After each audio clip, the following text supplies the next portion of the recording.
Doctor അവരുടെ പേര് ഞാൻ മറന്നു. അവരാണ് ഫസ്റ്റ് ടെഡെക്സിൽ ഇത് സംസാരിച്ചത്. അവർക്ക് ഈ ലെഫ്റ്റ് സൈഡിലൊരു സ്ട്രോക്ക് ഉണ്ടായി. അവർ ബ്രെയിനിനെ കുറിച്ച് പഠിക്കുന്ന ഒരു ഡോക്ടർ ആയതുകൊണ്ട് ആ സ്ട്രോക്കിൻ്റെ ബേസിസിൽ അവർ എഴുതിയിട്ടുണ്ട് പുസ്തകങ്ങൾ. അത് തന്നെയാണ് നമ്മളൊക്കെ ആർട്ടിഫിഷ്യലി എന്തെങ്കിലും കഴിച്ച് ഈ സൈഡിനെ ഓഫാക്കുന്നത്.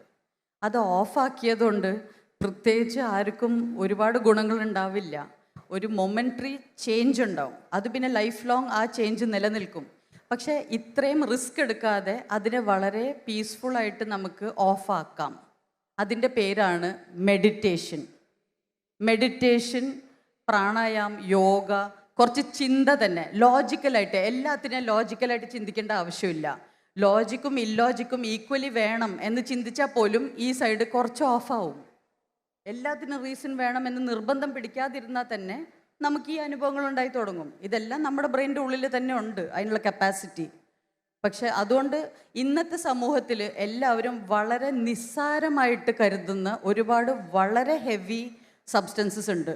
ദയവ് ചെയ്ത് യങ് തലമുറയോട് പറയാണ്, do not experiment with it. തീക്കളിയാണ് ഇത്, തീക്കളിയാണ്. വളരെ അപൂർവമാണ് ഒരാൾ അതിൽ നിന്നും എന്തെങ്കിലും വിലപിടിപ്പുള്ളത് എടുത്തുകൊണ്ട് ഇറങ്ങി വരുന്നത്. ബാക്കി എല്ലാവരുടെ ലൈഫ് വെറുതെ വേസ്റ്റായി പോവുകയാണ് ഇതിൻ്റെ പേരിൽ. അത് തേടിയതുകൊണ്ട് നിങ്ങൾ ഒരിക്കലും അങ്ങേ കര കാണണമെന്ന ഒരു നിർബന്ധമില്ല. 0.1% ആയിരിക്കും അങ്ങനത്തെ എക്സ്പീരിയൻസസ് ഉണ്ടാവുന്ന ആൾക്കാർ. ബാക്കി എല്ലാവർക്കും ചെറുതായിട്ട് അവരുടെ റൈറ്റ് സൈഡ് ഓഫ് ദ ബ്രെയിനിനെ അവരൊന്ന് പരിചയപ്പെട്ടു.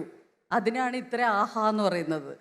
അത് നമുക്ക് പരിചയപ്പെടാം. കുറച്ച് മെഡിറ്റേഷൻ പ്രാക്ടീസ് ചെയ്താൽ മതി. ലോങ് റൂട്ടാണ്, ഇമ്മീഡിയറ്റ് കിട്ടില്ല. പക്ഷേ ഒരു സൈഡ് ഇഫക്ട്സും ഇല്ലാത്ത ലൈഫ് ലോങ് നിർത്താൻ പറ്റുന്ന ഉപായമാണ്. So please try to learn meditation. അത് ഓൾഡ് ഫാഷൻഡോ എന്തോ അയ്യേ മെഡിറ്റേഷനോ എന്ന് വിചാരിക്കാതെ ജസ്റ്റ് ട്രൈ ചെയ്ത് നോക്കൂ. It will change your life and you will change other people's lives.